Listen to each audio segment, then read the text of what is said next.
స్వీకరించి చూడండి, మన బాబా ఏమన్నారు కదా, బాబా నన్ను స్వీకరించి నా కొరకు బాబా ఏమంటున్నాడు, నా కొరకు మీ జీవితాలను అర్పించడానికి, అంటే కంప్లీట్ సరెండర్ చేయడానికి అనుమతి ఇమ్మని నన్ను యాచించండి. ఆ పర్మిషన్ ఇమ్మంటున్నాడు. నేను సరెండర్ నేను సరెండర్ నీకు అయిపోవాలనుకుంటున్నాను, నా సరెండర్ అవడానికి నాకు పర్మిషన్ ఇవ్వు, నాకు అనుమతి ఇవ్వమంటున్నాను. సో లాస్ట్ అండ్ ఫైనల్ ఏం చెప్తున్నా అండి, మీ శారీరక రుగ్మతలను మనం ఏదో బాధపడతాం, ఫిజికల్ అఫ్లిక్షన్స్ అంటారు. ఫిజికల్ అఫ్లిక్షన్స్ అంటే బాధలు, ఏ బాధను చూసుకోండి, ఇది ఎంత పెద్ద బాధ అయినప్పుడు కూడా అన్నిటి కూడా మీ శారీరక రుగ్మతలను నేను నయం చేయగలనని, చూడండి, మీ శారీరక రుగ్మతలను నేను నయం చేయగలనని ఎన్నడూ ఆశించక మీ అజ్ఞానం నుండి విముక్తులను చేయమని వేడుకోండి. చూడండి ఎంత అద్భుతంగా ఉందో. ఎందుకంటే ఏం అడగాల్సి ఇక్కడ ఆ 3 పాయింట్స్ చాలు మనకి. అంటే ఈ జన్మ సరిపోతుంది. బాబాయ్ అంటే ఒక ప్రేమికుడికి ఏం అడగాల, చూడండి బాబాయ్ ఎంత ప్రేమమయుడో, ఎంత కరుణమయ్యాడో. మనం ఏం అడగాలో తెలియపోయేసరికి నువ్వు నన్ను ఏం అడగాలో ఆయన చెప్తున్నాడు. ఓ ప్రేమిక, ఓ నా ప్రేమిక, చూడు ఇక్కడ ఎలా సంబోధించారు చూడండి. ఓ మై లవర్, ఓ నా బిడ్డ అంటున్నాడు. ఓ నా బిడ్డ నన్ను ఏం అడగాలో అంటే నీ కంటికి కనిపించే వాళ్ళ అమ్మా నాన్న అడిగినట్టు నన్ను అడగదు అంటున్నాడు. ఎందుకంటే ఆ అమ్మా నాన్న బాబాయ్ చెప్తున్నాను, ఎన్నిసార్లు చెప్పాను, నీ కనిపించి తల్లిదండ్రులు ఎవరు వాళ్ళు, ఏ కాలంలో వాళ్ళు భౌతిక శరీర కారకులు. సో మీకు జన్మకారకులు ఎవరు, అవతార మెహర్ బాబా. జన్మకారకులకి ఏం తెలుసు, జన్మకారకులకి తెలియదు ఏంటి, ఎవరు జన్మకారకులు అంటే ఎవరు, జన్మకారకుడు అంటే ఎవరు, ఏది తెలుసుకున్నామంటే జన్మకారకుడు. 3 ప్రశ్నలు చెప్పాను. ఎందుకంటే ఎక్కడి నుంచి ఎక్కడికి పోతావు, ఎక్కడి నుంచి వచ్చావు, ఎక్కడికి పోతావు,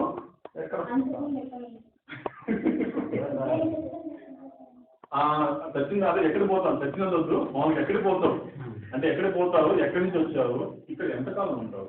3 ప్రశ్నలు. నెంబర్ 1 వచ్చేసి నువ్వు ఎక్కడి నుంచి వచ్చావు, ఇక్కడ ఎంతకాలం ఉంటావు. అంటే నేను మా అమ్మని అడగాలి, అమ్మ నన్ను పుట్టించాలి అంటే మమ్మ ఏమడగా చాలా చాలా చాలా. ఎందుకంటే చూడండి ఎంత ఆనందంగా ఉంటుంది ఇలాంటి విషయం మీకు పంచుకోవాలంటే ఆనందంగా. ఎందుకంటే మనం చేసేటప్పుడు చాలా చాలా మిస్టేక్స్ బాబు ఎంత క్లారిటీ చూడండి. మనం చాలా ఈజీగా నేర్చుతుంది. మా అమ్మ నేర్చుతుంది. మా అమ్మలో ఏమవుతారు, ఏదో నీకు జన్మనిచ్చానే నేను, జన్మనిచ్చాను మా అమ్మ నేను కడుపు కోర్టుకి జన్మ ఇచ్చాను. నాకు అర్థం లేదు ఇప్పుడు ఎప్పుడు అలాగండి. ఏదైనా పని చేయకపోతే నేను జన్మనిచ్చాను ఇది చేసి తీరాలి అలా బతకూడాలండి చెప్పాను. నేను చెప్పినట్టు వినాలని అంటు ఇది నాకు అర్థమైంది కదా. ఎందుకంటే ఒక బ్లైండ్ ఇన్విటేషన్, ఒక సత్యం తెలియనంత వరకు మనం చెప్పినట్టు బ్రెయిన్ ఉన్నది తర్వాత విషయం ఏమైపోతుంది, ఒక అన్నోన్ మనకు తెలియని దాని గురించి మనకు భయం పడిపోతుంది. అలా అయిపోతుంది మన జీవితం. కానీ దాని అంతా పక్కన ఇచ్చేటువంటి బాబా. ఎందుకంటే చక్కగా ఎందుకంటే ఈజీ చెప్పేస్తాడు. అది పెద్దగా మన వేదాంతం ఈ విషయం తెలియాలంటే మనకి కనీసం 50 సంవత్సరాలు 60 సంవత్సరాలు ఆత్మను గడిస్తే కానీ మనకి ఇంత క్లారిటీ రాదు.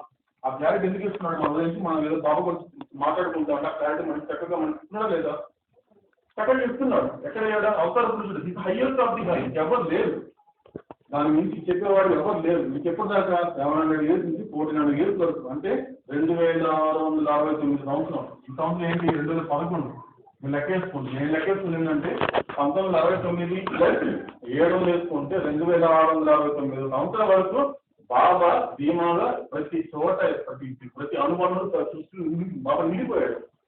అప్పటి వరకు మనకి దోషం లేదు.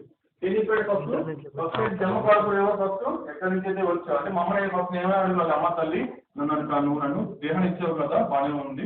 అంతకుముందు నువ్వు డేట్ చెప్తున్నావు కదా, ఆ డేట్ దాని ముందు ఎక్కడున్నావు అంటే కడుపులో ఉన్నావు కదా అంటుంది. కాబట్టి ఇంకా ఎక్కడ పొందారు అంటే అది ఎక్కడ ఉంటావు అని మా ఆలోచన మొదలు పెడుతుంది.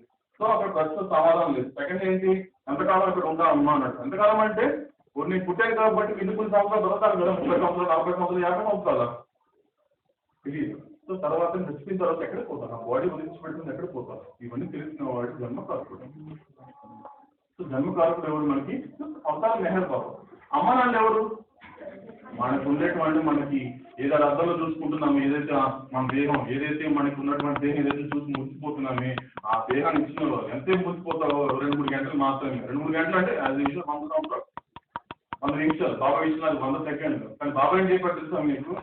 2 కోట్ల సంవత్సరాల జీవితం. చూడండి, 2 కోట్ల సంవత్సరాల జీవితం మాయలో గడిపింది, శాశ్వతత్వంలో 1 సెకండ్ అన్నాడు.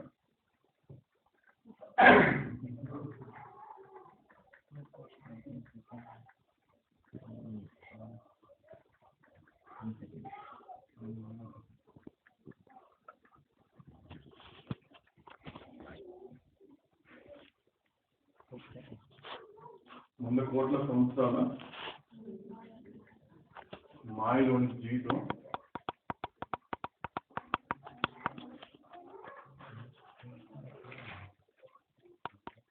శాశ్వతంలో 1 సెకండ్.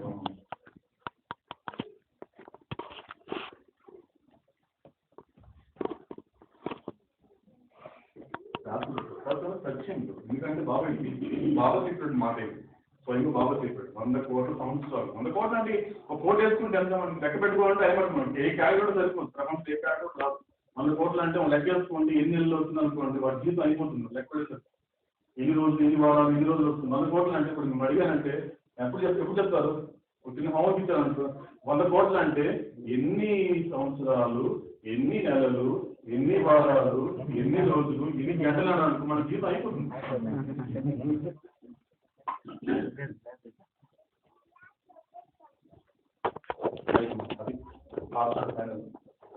మూడో క్వశ్చన్